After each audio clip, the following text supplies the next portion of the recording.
মার্কিন F-35 যুদ্ধবিমান কর্মসূচিতে তুরস্ককে পুনরায় অন্তর্ভুক্ত করার আহ্বান জানিয়েছেন দেশটির president Recep Tayyip Erdogan. NATO জোটের সামগ্রিক নিরাপত্তা জোরদার এবং যুক্তরাষ্ট্রের সঙ্গে দ্বিপাক্ষিক সম্পর্ক উন্নয়নের স্বার্থে এ পদক্ষেপ জরুরি বলে মন্তব্য করেন তিনি।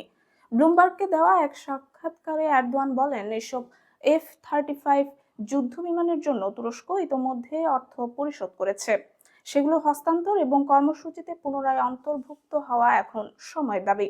এরদোয়ান জানান, প্রায় এক দশক আগে রাশিয়া থেকে সামরিক সরঞ্জাম কেনার অজুহাতে তুরস্ককে F-35 প্রকল্প থেকে বাদ দেওয়া হয়েছিল, যা ছিল অত্যন্ত অন্যায্য সিদ্ধান্ত।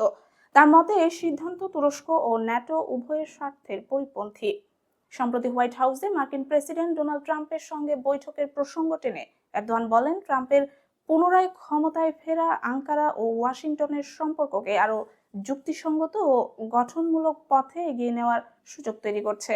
একই সঙ্গে যুক্তরাষ্ট্র থেকে F-16 ব্লক 70 যুদ্ধবিমান কেনার বিষয়ে আশাবাদ ব্যক্ত করেন তুর্কি প্রেসিডেন্ট। তিনি বলেন, ন্যাটোর মিত্র দেশ হিসেবে পারস্পরিক আস্থা ও সহযোগিতার ভিত্তিতে এই ক্রয় প্রক্রিয়া সম্পন্ন হবে বলে আশা করেন।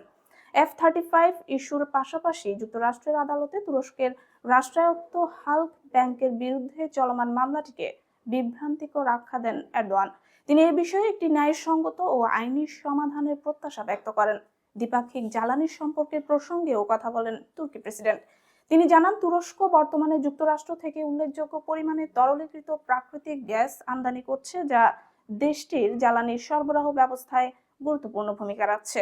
সবশেষে এরদোয়ান বলেন, তুরস্ক সবসময় জাতীয় স্বার্থ ও জ্বালানি নিরাপত্তাকে অগ্রাধিকার দিয়ে আন্তর্জাতিক অঙ্গনে সিদ্ধান্ত গ্রহণ করে থাকে।